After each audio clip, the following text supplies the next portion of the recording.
رسول اللہ صلی اللہ علیہ وسلم نے فرمایا کہ بلغو انی ولو آیا، یہ بخاری کی حدیث ہے۔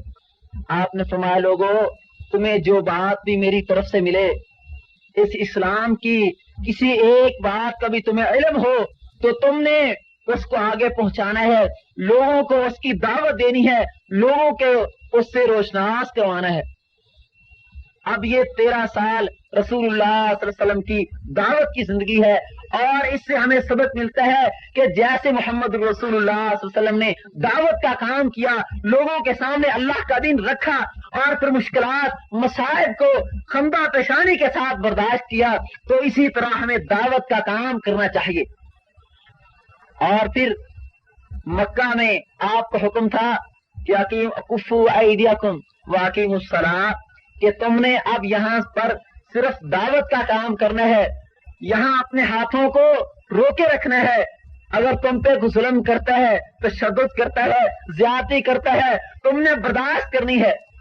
اب جب رسول اللہ صلی اللہ علیہ وسلم نے مدینہ طیبہ میں ہجرت کی تو وہاں یہ حکم نازل ہو گیا اذن للذین یقاتلون بانہم ظلموا وان اللہ علی نصرہم لقدیر۔ اے میرے پیارے پیغمبر، اس سے قبل تمہیں حکم تھا تم پہ ظلم کوئی کرے، تم پہ کوئی تشدد کرتا ہے، تمہیں پریشان کرتا ہے، اس دعوت کے راستے میں کوئی رکاوٹ بنتا ہے، اس کا علاج، اس کے لیے تم نے اپنے ہاتھوں کو بند رکھنا۔ لیکن اب تمہیں اجازت دے دی گئی ہے کہ جو اس دعوت کے میدان میں، اس غلبہ اسلام کے راستے میں رکاوٹ بنتا ہے، اس کا علاج اور اس کا حل تم نے جہاد کے ساتھ کرنا ہے، تلوار کے ساتھ کرنا ہے۔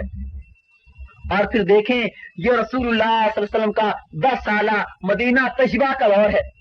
اس 10 سالہ دور میں یہ دعوت کا کام بدستور جاری رہا، آپ دعوت کا کام کرتے رہے، لیکن اس کے ساتھ ساتھ اللہ کے رسول نے علم جہاد کو بھی بلند کیا، اور آپ کو بتایا گیا یہ رسول اللہ صلی اللہ علیہ وسلم کا 10 سالہ دور ہے، اور 87 جنگیں لڑی گئیں، اور 27 غزوات ایسے جن میں اللہ کے رسول بنفس نفیس شریک ہوئے ہیں۔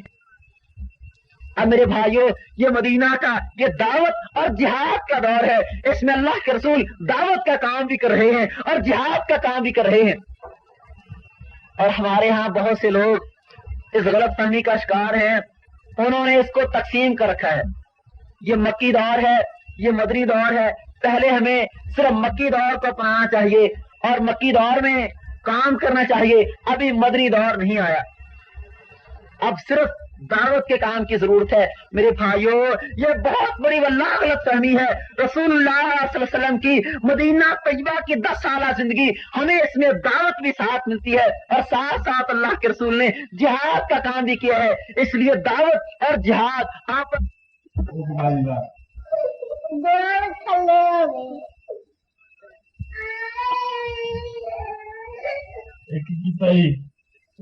یہ خود ساختہ تقسیمیں کرنا اور پھر ان کو منقسم کرنا اور پھر اس کی بنیاد پہ صرف ایک راستے کو اختیار کر لینا، یہ غلط فہمی ہے، اس کو دور کرنا چاہیے۔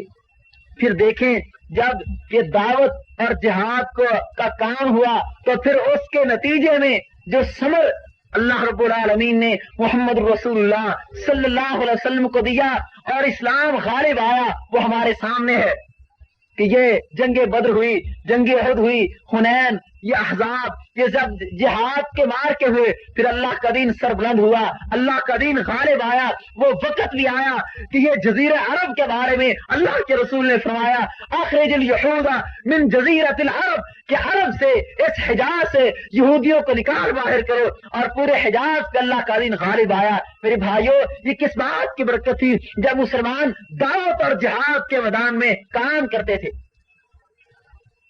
اور رسول اللہ صلی اللہ علیہ وسلم کی حدیث میں نے ابھی آپ کو سنائی کہ غلبہ اور کامرانی وہ رسول اللہ صلی اللہ علیہ وسلم کی سنت اور خلفائے راشدین کی سنت میں ہے۔ اب دیکھیں اللہ کے رسول صلی اللہ علیہ وسلم نے 10 سال یہ دعوت کیا۔ اب اس کے بعد سیدنا ابو بکر صدیق رضی اللہ تعالی عنہ کا دور آتا ہے، فتنے نمودار ہو گئے، مسلمہ کذاب یہ نبوت کا دعویٰ پہلے سے کر چکا تھا، اور زکوٰۃ کا انکار کرنے والے پیدا ہو گئے، مرتد پیدا ہو گئے۔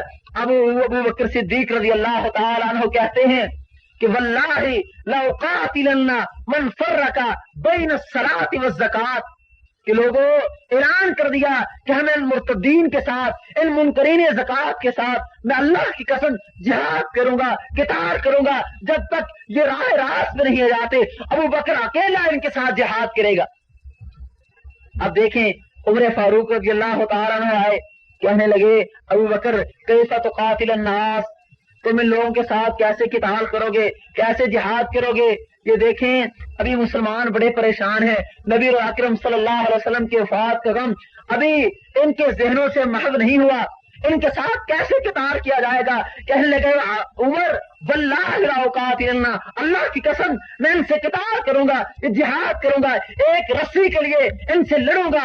یہ اللہ کے رسول کے دور میں زکوٰۃ ادا کیا کرتے تھے، آج وہ رسی بھی روکیں گے۔ ابو بکر اس رسی کے لیے جہاد و قتال کا مار کے ان کے ساتھ برپا کرے گا۔ اور پھر دیکھیں مسلمہ کذاب کی سرکوبی کے لیے اسامہ بن زید کا لشکر روانہ کیا، اس کا خاتمہ کیا، اور منکرین زکوٰۃ کا جو فتنہ تھا اس کو قلع تباہ کر دیا گیا۔ یہ خلفاء راشدین کی سنت ہے۔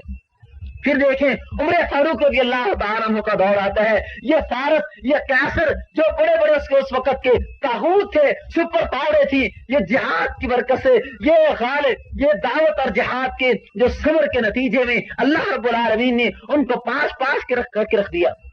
یہ عثمان غنی رضی اللہ تعالیٰ عنہ کا دور ہے، یہ آپ کا آذربائیجان، یہ قبرستان کا علاقہ، یہ آرمینیا، یہ سارے کے سارے علاقے بلاد اسلامیہ کا حصہ بنتے ہیں۔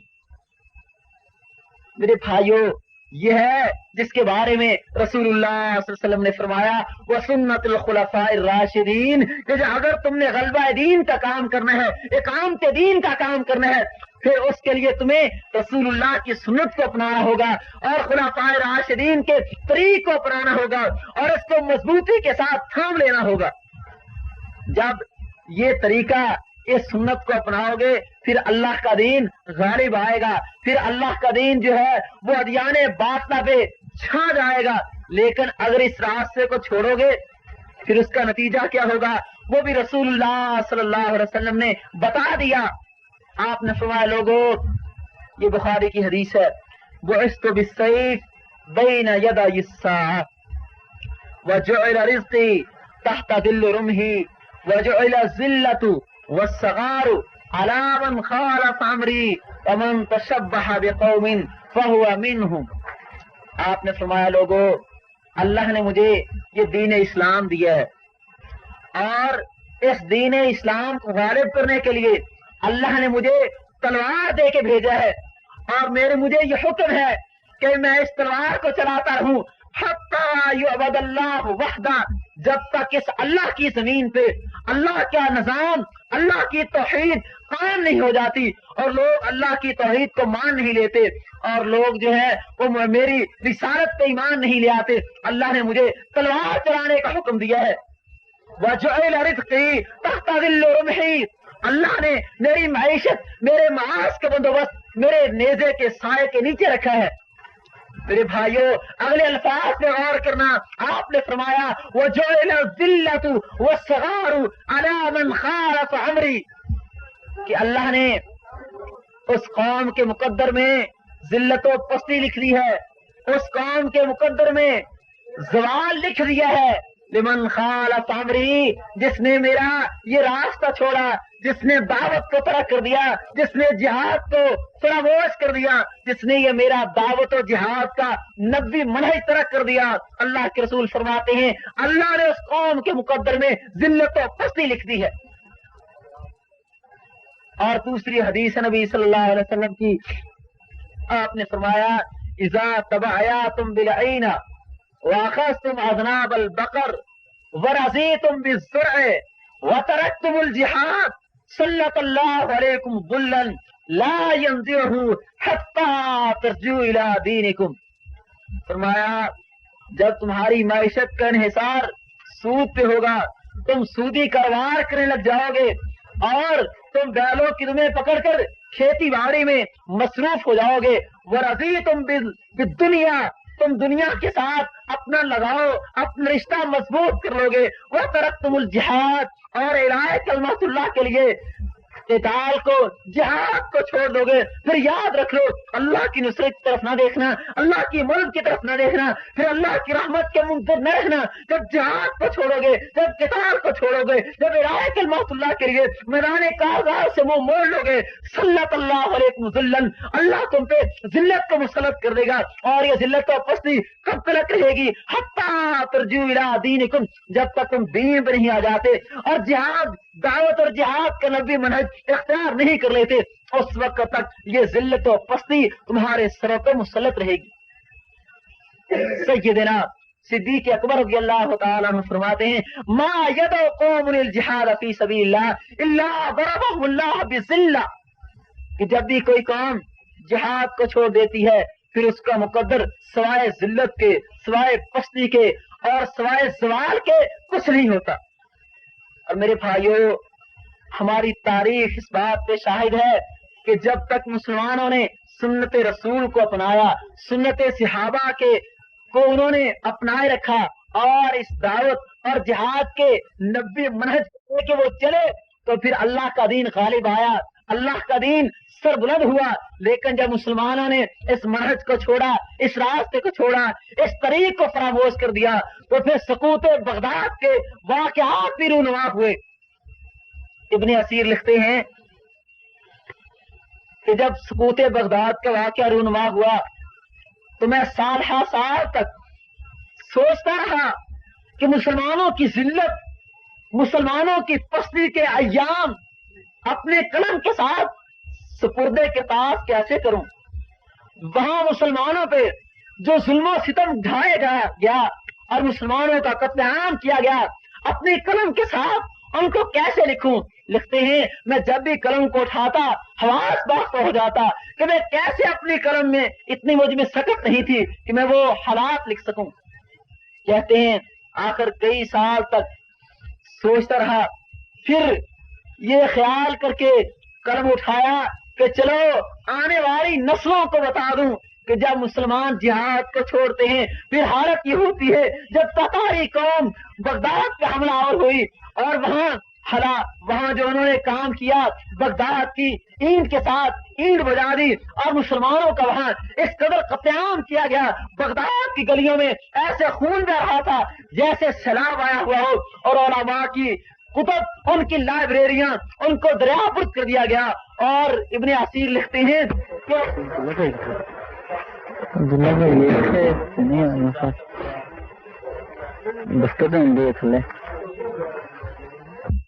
تک آج ہم دیکھ رہے ہیں ہر طرف ذلت ہے، ہر طرف زوال ہے، امت مسلمہ پٹ رہی ہے اور کفر کا ان پہ تسلط ہے، اور کافر قومیں مسلمانوں پہ اپنا، مسلمانوں کے مال و جان پہ اپنا حق سمجھتی ہیں۔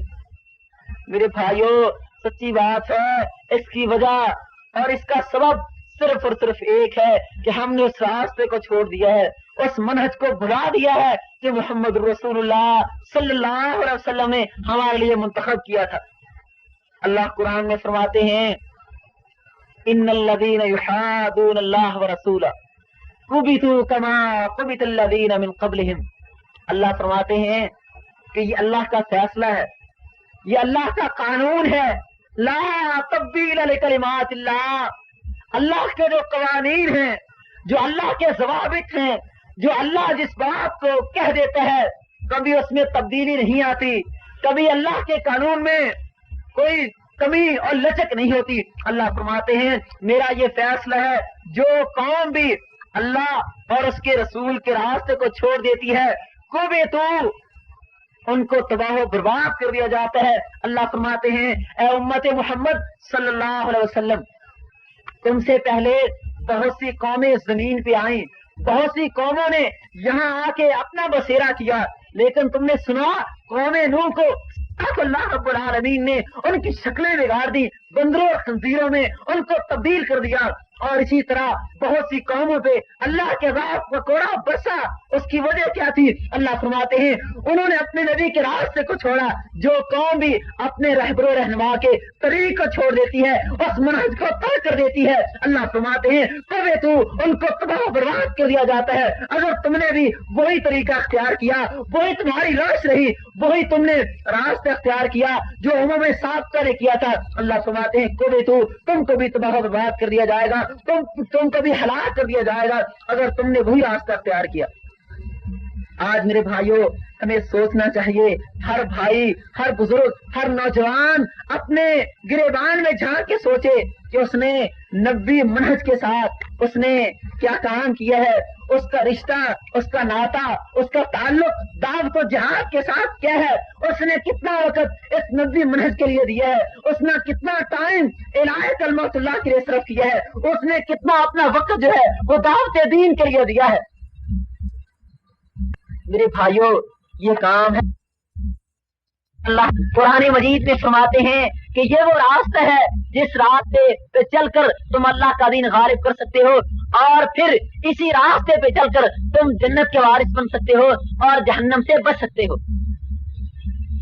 اور آگے اللہ فرماتے ہیں کہ تؤمنون باللہ ورسولہ وتجاہدون فی سبیل اللہ, تم اللہ پہ ایمان لے آؤ, اس کے رسول پہ ایمان لے آؤ اور میدان جہاد میں اپنا مال و جان لے کے کود پڑو. اللہ فرماتے اس کا نتیجہ یہ ہوگا تنجیکم من عذاب علیم, اللہ جہنم سے بچائے گا اور جنت کا وارث بنا دے گا.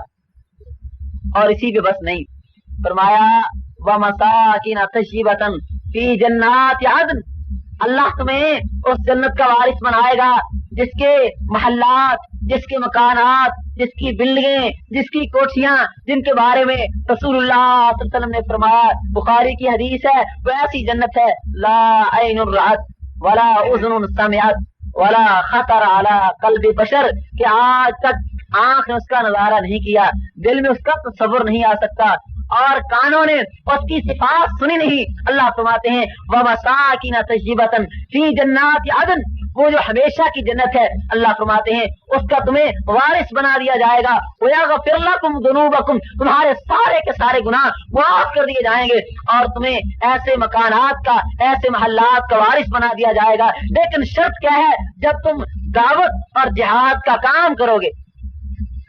اب دیکھیں یہ جتنے انعامات اللہ نے جہاد کے بیان کیے ہیں, ان سب کا تعلق دنیا کے ساتھ ہے, آخرت کے ساتھ ہے. جنت کا داخلہ, جہنم سے بچنا, گناہوں کی معافی اور جنت کا وارث بننا, یہ ساری کی ساری چیزیں ان کا تعلق آخرت کے ساتھ ہے. ہمیں وہ نظر نہیں آتی.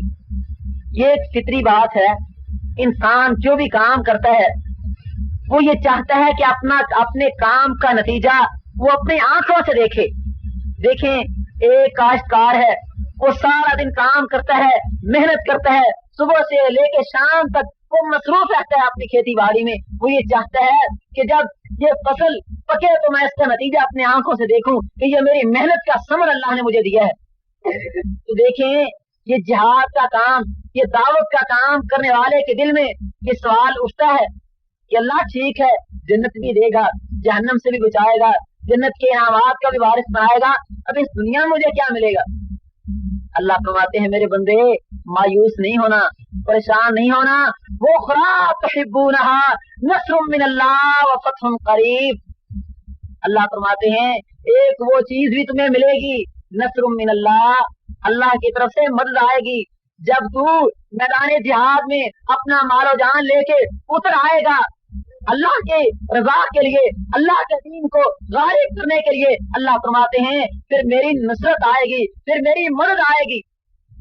اور جب میری مدد آئے گی, جب میری نصرت آئے گی, پھر اس کے نتیجے میں فتح قریب, جب اللہ کی مدد آتی ہے, اللہ کی نصرت آتی ہے, اس کے نتیجے میں اللہ فتح دیتا ہے.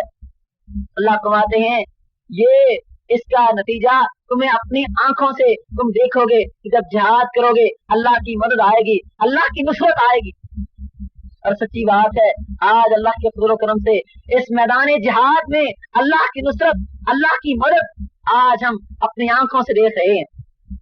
یہ دیکھیں یہ جہاد فی سبیل اللہ جب سے شروع ہوا ہے, واللہ پورے عالمی طاقتیں